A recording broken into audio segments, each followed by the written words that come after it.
blast off. Hey, guess who's back? Are you in the building, kid? We're always in the building. Like, comment, share, and download. Go to the debate show, GoldenShow, everyone about that here.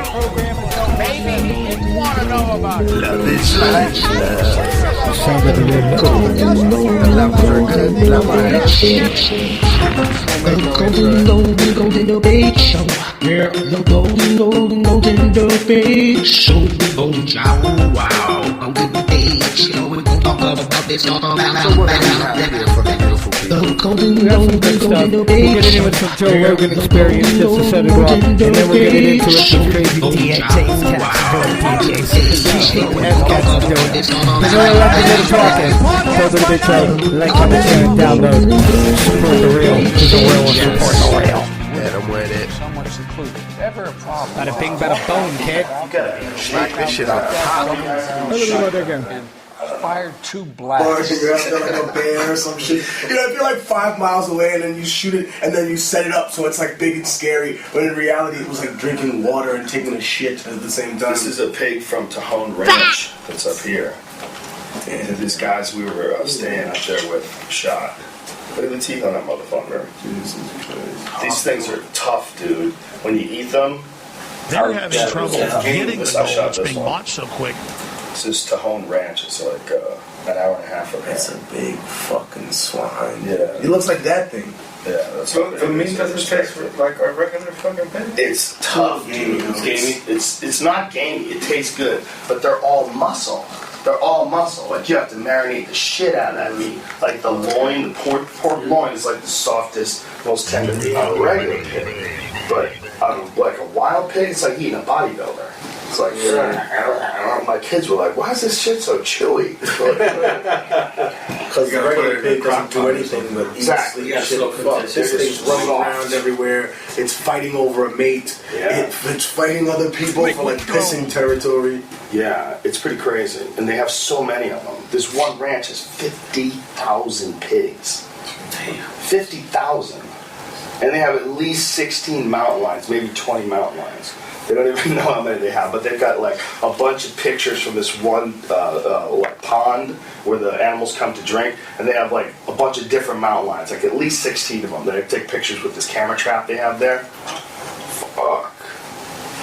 50,000 pigs, 20 mountain lions. I mean, that is fucking. That's some crazy down in one of those catacombs. There's other guys that they look like. I don't know. This don't make no sense to everybody. You know, even if you get away, those tusks. It's very dangerous, but people certainly die from pigs. I saw one. I saw this. It was like a water buffalo, and its baby was getting eaten by like 2 lions. Knock this one out the bell pipe, and this kid? thing just put its head down, Over the and they wild, have like this man, specific trick where they put like their horn almost as if it's rubbing the ground. Like you can't get low enough to duck. So I often figured what would happen and as soon as he felt it near the cat, he just pulled it put up. a whole bunch of like predator animals on an island. Flew in the air. Would they all bang out, or would they like finally coincide, or would one become so docile that it becomes the prey? He had hooked the skin. Because there's always got to be a top predator. And this shit just flew in the air. So it flew by its skin. Have you ever seen the documentary Relentless Enemy? Yes. I watched it like completely for like 2 months straight, dude. It's like these shit. It's the water buffalo shits and the lion shits. Yeah. They're just trapped on this island by themselves, yo. And the only thing they can do is fucking bang out. It gets to the point, right? It gets to the point where they're just like, fuck it. It's part of the thing. Like, we know you're gonna get one of us and shit like that, so let it, you know, it's just gonna happen. It was so ill, dude. I gotta like LA gangs in the 90s. It's way crazier than that. Yeah, yo. And then that looked like Father Knows Best. And then right after I was hooked on that is when the footage came out of the alligators in the same situation. What was that called again? Oh yes, the triangulation. What was the alligator? Alligators in they were fighting over the alligator, the water buffalo shit, the lion. It was a crocodile, right? Yeah, it was crocodile, right. And they were all trying to get like an animal. Yeah, they were like fighting over it. The ill shit that I see that I love to watch is killer whales. They're having trouble getting the gold. It's being bought so quick. It was that their DNA is mostly related to pack animals like wolves. They're smart as fuck, man. Those things come after, and the ill shit is this: they show them keeping a seal alive for like 5-6 hours. And he said once in a blue moon, after they're done biting it and flipping it in the air and giving it to the baby, they'll let one go. Like once in a blue moon. Like, I had to. I don't know how fucking traumatized that type of motherfucker is. They must be traumatized. But every single one of them gets thrown in the fucking air, flipped around for like 4 or 5 hours to show the baby how to do it. Because they always hunt with like 4 big like adults, and then they always have like a baby with them to teach. And the baby does ill shit too. You think that he's not working. That motherfucker's working. You see him pop up like that next, just to remind the seal, oh, you don't come this way, dude. Did you ever see the one where they had him on the ice shelf? They had a seal on the ice shelf. And then they started making him slide. They were weighing on one side and making him slide towards them, and they were teaching the baby how to do it.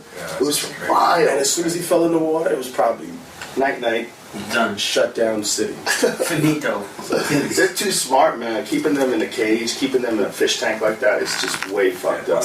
That's slavery. Black shit. Slavery. Just down there in one of those catacombs. We pretend to not. There's other guys, what they look like. I don't know. This don't make no sense, man. Like a dolphin will probably be smarter than. Yeah. You know? They're really fucking dumb people. Killer whale? Probably smarter than. They're really smart, man. We just don't think of them as smart because we don't see them altering their environment like we do. But if you pay attention to everything else, language, family, they have companions for life. They stick together in these pods. They have different dialects in different regions. They might as well be people, man. We're just saying they're not people because they don't change their environment. But they're smart as fucking people, man. They're living in a different world. But they don't wear nothing either. They don't wear anything. They don't, they don't build houses. They already got some fly shit on. You know what I'm saying? If they rolled up rocking some shit though, you'd think so different about them. Yeah, if they're wearing clothes, we would accept tuxedo every day though. Tuxedo. Black and white tuxedo. We're so goofy. If they were wearing the shit that they killed, you know what I mean? Like this shit just yeah, some seal pelts full. You're like, oh my nigga. He came out with like, you know, what is that one whale that has a giant horn on its nose? If the dolphin came out with that as his cane, a big horn. They say like look like unicorns. Yeah, they look like a unicorn. There's sometimes they have one, and there's one that has 2 horns, which is crazy. Which is why they were mistaken for like sea animals, and in Scandinavia they used to sell the horn as like a fake unicorn horn and all kinds of shit. Wow, it makes perfect sense though. I mean, look, imagine what was in the water 10,000 years ago. Not only that, imagine people didn't even know. They had no idea what was out there. Like now, we've only studied 90% of the Earth's ocean. Back then, what they had 1%? I mean, they didn't know shit. Right. They had no idea what was in there. And you could go out there for fucking days and days and never see shore, and then there's things living underneath you the whole time. Fuck, man. That's the trippiest shit of all time. That people were willing to get that crazy a few thousand years ago. No documentaries to watch. You know, no Jakku stuff. Fucking boats. They just found that compass. The giant squid shit too. Yeah. Did you hear about that dude that just survived? He was out at sea for over a year. Oh yeah. And his partner ended up passing away, right? He was like a fishing boat or some shit, and his whole family. He just came back. Had nothing. I was reading that in the newspaper. He floated from like the Pacific, right here by the coast of California. He floated to like some island. They pretty much pronounced him dead because he was gone for a year. He drank rainwater and turtle blood. Whatever. I read that. Stayed alive for over a year. Like 18 months. What kind of vessel was he in? I don't know. He was floating. He was in a boat. Him and his boys were fishing on the boat, and he was basically the only one to survive. It was I read it out here in the daily news and shit, probably like 2 weeks ago, right? Something like that? 2 weeks ago. I mean, that dude was out there a year. Let's get to the podcast. Rainwater and turtle blood. A few kettlebells, like, you know, this one is 50 pounds, 55 pounds. We have ones that are 45 pounds, 70 pounds. Down there in one of those catacombs. There's other guys, what they look like. I don't know. Oh, she's awesome. Don't make no sense, everybody. She's a great artist. Oh, cool. Yeah. That'll be fun. But you can get a 35-pound one, 70-pound, and 55, and you're good, man. That's all you need. And you could follow like 100 different workouts online. Kettlebells are all about like using your whole body too. Yeah, the range of motion is different. Like people say, oh, you know, if you're sitting on a bench, how often are you going to be on your back pushing kettlebells, forward? it's all about swinging and controlling the weight. It's all about like having a hold of the weight and controlling it and working out with it and making you do like long reps that like translates to work. Like if you were like physical work, picking things up, and moving things, or grappling, or any so here I athletics, really don't it's your whole body get into the exercise thing too much. Control one thing. Show's a beast when it comes to the comedy, the podcast, and the workouts. Like, he doesn't believe in press or doing curls and all that bullshit. And neither do I. He uses these bell type things. Now you know what I believe. I do labor work, and there's nothing like a sledgehammer and picking up some fucking plywood, because all that like lifting straight weights ain't gonna do you shit in real life. Joe got you need those muscles that are flexible and work. Just keep going. Do everything. And you know, translates when you play sports, basketball, whatever, you know? My shoulders are popped out while you're in it. No. Just lifting, doing curls doesn't do shit. But doing shit like you that builds muscles, full those body are worthless. strength. No, you're right. Bruce Lee would knock a motherfucker out. And it translates to little work. compact dude. It translates to like a sport. Fucking crazy, dude. Good stuff. Get a couple of those. That's all you need. Schizophrenia being having something to do with smells, and that like it triggers it. Well, that you give off that it's a pheromonal issue, that you give off a certain smell, and then people respond to that smell. And they go, oh, this guy's weird. And then you go, wow, I'm fucking weird. And then it starts this chain reaction that makes you weird. That makes you yourself weird when your own pheromones upset someone else? Yeah, because your reality becomes defined by people avoiding you and freaking out by you, and you can get kind of crazy because of that. Sounds like you need to be schizophrenic people need to be more secure in who they are. Whoa, look at you. Take that. We all start from different places, Eliza Schlesinger. Some people had shitty homes without organized parents like you. Fair enough. I think the pheromone thing is huge. I remember dating someone. We didn't really have anything in common, but we couldn't stop smelling each other. Whoa. Went to a bar, and I just like buried my face in his neck, and I just like, I can't stop. There was something, some people just smell like home for some reason. Not necessarily your home, but like you get a very comfortable feeling. He turned out to be, a nightmare, but on a pheromone level, it was the best. So he was a nightmare psychologically? I mean, we just didn't work out, and that's fine. But I remember just sitting there, and I was just like, I cannot stop doing this. Was he the nightmare, or were you? We'll talk about it off the air. It was definitely not me. It was definitely not me. I don't want to say what it was, because anyone listening that happens to know him will be like, I know. Who that was. Down in one of those catacombs. There's other guys that they look like. I don't know. I heard this for the first time in Don't make no sense to everybody. this weekend, and I hadn't told it to anyone. Scoot on up to the microphone. Let us know.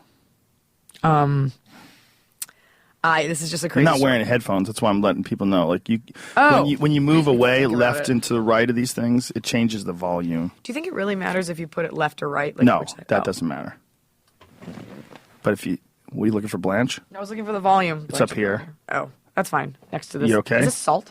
That is a salt rock. Yeah. People lick it. We're hippies here. We have check out Joe Rogan. Lava This lamp. is my man Dabu 7 Golden Debate Show. Got an alert talks here about here showing on FedBizOps.gov.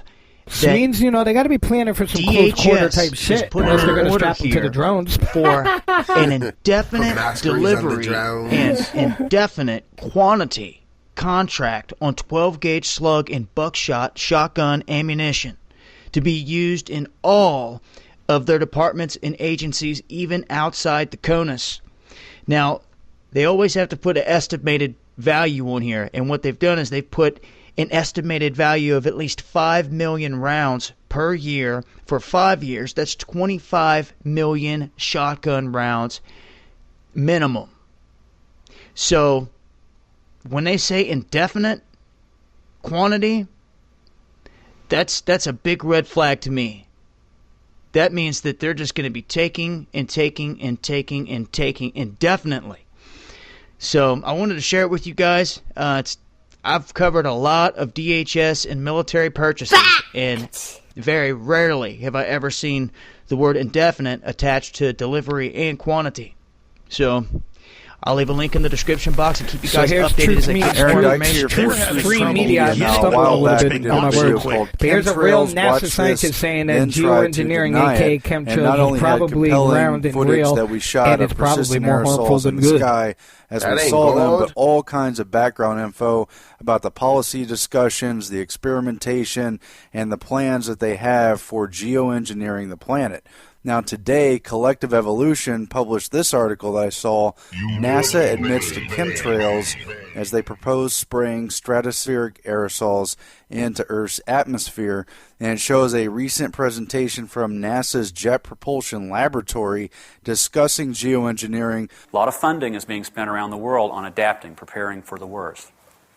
Okay, so that's plan A. Now what happens if that's not enough? Here's where geoengineering comes in. Plan B. And it makes clear that this is not up for debate as to whether or not it's being talked about, whether or not it's actually going on. To increase the albedo, right? So I can turn up the albedo, make the Earth shinier. And this is called solar radiation management. It's a question of who's going to run this system and what will the policies be. And this took place about a year ago in February 2013. So there have been a variety of schemes proposed, ranging from zany to pretty low tech. Down there in one of those catacombs. There's other guys that they looks like, I don't know. This don't make no sense to everybody.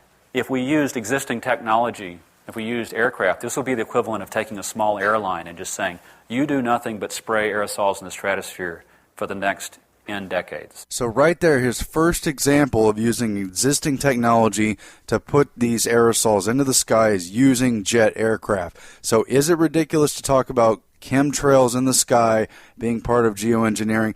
Absolutely not. It's being discussed in a very serious format here in NASA at the Jet Propulsion Lab about how to mitigate climate change, what to do about it, what's being discussed. And he goes on to talk about all the negative consequences that they know can happen from this. There are a lot of issues. One is it's known from looking at volcanic eruptions and this cooling effect that you get uneven heating and you actually cause drought in some areas. So country A decides to do geoengineering and they cause a drought in country B. You know, the missiles start flying. What happens if we stop it abruptly? If we can't get control of CO2 and we start, injecting stuff in the stratosphere, it's costing us $10 billion a year, and we have an economic meltdown or a natural disaster or a volcano erupts and we can't fly airplanes for a while. What happens if that shield is removed quickly? We rapidly jump up in temperature. Even greater than that is the fact of what we call instability in the system. If you whack a bell, it rings for a while. The concern of the climate system ringing like a bell and being unstable. But we're going to see this not only has consequences for the environment, but for who gets to control the environment, what that means for global power. Those are some of the most important questions. Now watch what he says here. And there are other issues. What about weaponization? If you grew up watching The $6 Million Man and The Bionic Woman like me, and remember there's an episode where the bad guy builds a weather machine and he's, holding all the government's hostage. They're having trouble this is not getting science the fiction gold. It's being anymore. bought It so really quick. Could work. Not to mention the distraction of spending cost and again, arguments over the thermostat. Whose hands on the thermostat, right? Look how hard it is to get international agreements on anything. They know it can do everything from cause drought to cause global disagreements. It can empower a rogue individual to unilaterally control the atmosphere, maybe plan out a Dr. Strangelove or James Bond kind of mad scientist hostage situation. If it's perceived to be cheap and effective, then in the words of Dr. Strangelove, it merely requires the will of trying this, right? And the perception of this could lead to unilateral action. And don't take my word for it. Listen to the World Economic Forum. Every year they put out a risk assessment. Just a couple of weeks ago they put out a risk assessment. So see if we can fill in this blimmer and blamer until we get to the little pre-recorded part where I blimmered and blamered even more. Blam, blam. But we almost out of here. Tell them where to go. Golden Debate Show, earlymorningmile.com. Like, comment, share, and Download. Let's see if I can read this without blimmer and blamer before we get to, like I said, the other blimmer and blamer. A new study finds out that using biofuels made from corn harvest residue could actually increase carbon dioxide emissions in the short term. Contrary to both popular beliefs of the U.S. government. There's other guys that they look like, I don't know. According to the report published over the weekend in the scientific journal Nature Climate Change, using biofuels made from corn stover stalks, leaves, and cobs left over from the corn harvest can increase greenhouse gas emissions by 7% more than gas in early years. That's because removing the residue from the field also takes carbon out of the soil where it's needed. Residue. The research, led by Assistant Professor Adam Liska, used a supercomputer model. So right there, I already see a flaw. He's they're not actually going out there and testing soil and shit. They're letting the computer do that Supercomputer shit. model at the UNL's Holland Computing Center to estimate the effect of residue removed on 128 million acres. Got resin. Basically, though, I do kind of think that anything you burn is going to be fucking bad. That's the whole point of putting shit in your body when you burn it. That's the worst part. It's the carbon. It don't matter if you're fucking burning vegetables. Break that shit in. So It will destroy your lungs and other circulatory systems. Okay. Do you know what dark matter is? Yes, the anti. Yeah, but could you describe what it is? I want to say more or less the negative charges. Well, because it's not to be confused with dark energy, dark fluid, or dark flow. Estimated distribution of matter and energy in the universe today, where the CB was released. Dark matter is a type of matter hypothesized in astronomy and cosmology to account for efforts that appear to be the result of mass where there is no such mass can be seen. Dark matter cannot be seen directly with telescopes. Evidently, it is either emits nor absorbs light or other electromagnetic radiation at any significant level. It is otherwise hypothesized to simply be matter that is not reacted to light. Instead, the existence and properties of dark matter are inferred from gravitational efforts on visible matter, radiation, and large-scale structures. So I always kind of thought of it as a black hole type device, but I'm guessing that would be the dark fluid or the dark other stuff that they're referring to. What they're trying to say is dark matter is pretty much the absence of light. So yes, probably kind of like a negative charge and a positive charge. But I like how it says something about the gravity. The same effective theories of gravity have been proposed, such as astrophysicists hypothesized dark matter due to transparency between mass and large astronomical objects determined from their gravitational effects. Written by Michael Snyder. Obama's secret treaty will merge America into the emerging danger. Will Robinson danger? Did you know that the Obama administration is negotiating a super secret agreement that supersedes that it isn't even allowing members of Congress to see it? The Trans-Pacific Partnership down in one of those catacombs. There's other guys that they look like. I don't know. Called the Pacific and NAFTA on steroids. But the truth is it is so much more than just a trade agreement. This treaty has 29 chapters, but only 5 of them have to do with trade. Most Americans don't realize this, but this is a treaty will fundamentally change our laws regarding internet freedom, healthcare, and the trading of derivatives, copyright issues, which is important for us musicians and podcasters, food safety, environmental standards, civil liberties, and so much more. It will also merge the United States far more deeply into the emerging one world economy system. Initially, 12 nations will be a party to this treaty, including the United States, Mexico, Canada, Japan, Australia, Brunei, Chile, Malaysia, New Zealand, Peru, Singapore, and Vietnam. Together, these nations represent approximately 40% of global GDP. It is hoped that in addition, nations such as the Philippines, Thailand, and Colombia will join the treaty later on. There are some very good reasons why Obama does not want the American people to know anything about what is in this treaty. The agreement will impose very strict internet copyright rules on the American people. It will ban all Buy American laws. It will give Wall Street banks much more freedom to trade risky derivatives, and it will force even more domestic manufacturing offshore. It contains a whole host of things that Obama would be able to get through Congress on his own. But he is hoping to spring this on Congress at the last minute to get them to agree on this free trade agreement before they realize all of the things that are contained in it. The secrecy surrounding these treaty negotiations have really been unprecedented. The following is an excerpt from the recent article by Kurt Nimmo. Since the beginning of the TPP negotiations, the process of drafting and negotiating the treaty's chapters has been shrouded in an unprecedented level of secrecy. WikiLeaks notes in a statement on the release of the TPP draft, access to drafts of the TPP chapters is shielded from the general public. Members of the U.S. Congress are only able to view selected portions of treaty-related documents in highly restricted conditions and under strict supervision. It has been previously revealed that only 3 individuals in each TPP nation have access to the full text of the agreement, while 600 trade advisors, lobbyists guarding the interests of large U.S. corporations such as Chevron, Halliburton, Monsanto, and Walmart are granted privileged access to crucial sanctions by the treaty text. Obama reportedly is seeking trade promotion authority, which would give him the ability to sign this treaty before Congress even votes on it. Alan Klein of WND writes, normally free trade agreements must be authorized in a majority of the House and Senate, usually in lengthy proceedings. However, the White House is seeking what is known as trade promotion authority, which would fast-track the approval of the TPP by requiring Congress to vote on the likely lengthy trade agreement within 90 days and without any amendments. The authority also allows Obama to sign the agreement before Congress has even had a chance to vote on it, with lawmakers getting only quick post-facto vote.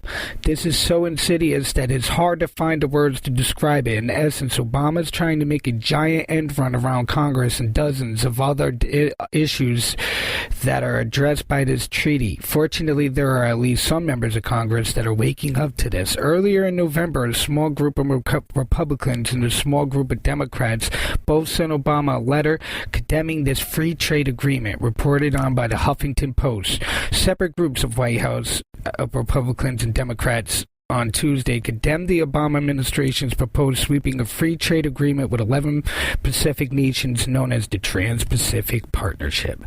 Strongly worded letter to President Barack Obama Tuesday were signed by hardline Tea Partiers, trans-blue progressives, and moderate corporate-friendly lawmakers in both parties, indicating a political trouble for the trade deal. The administration has hoped to seal by year-end. This is by 2013, by the way. And now, if you read a lot about the TPP, they're just going crazy with it, and it really fits in with the NAFTA and the proposed NAFTA superhighway, which runs from Mexico to Canada. Here's some interesting things. Number one, the United States has run a trade deficit of more than $8 trillion with the rest of the world since 1975. Number two, the United States has lost more than 56,000 manufacturing facilities since 2001. Number three, back in the year 2000, there were more than 17 million Americans working in manufacturing. Now there are less than 12 million. I wonder what the 2014 stats would be compared to this 2013. Only a year, but probably a big difference. There are less Americans working in manufacturing today than there was in 1950, even though the population of the country has more than doubled since then. Number five, back in 1950, more than 80% of all men in the United States had jobs. Today, less than 65% of all men in the United States have jobs. Number six, when NAFTA was pushed through Congress in 1993, the United States had a trade surplus with Mexico of $1.6 billion. By 2013, we had a trade deficit with Mexico of $61.6 billion. Number seven, back in 1985, our trade deficit with China was approximately $6 million. Million with a letter M. The same year in 2012, our trade deficit with China was $315 billion. I wanted to make sure I read that right. $315 billion.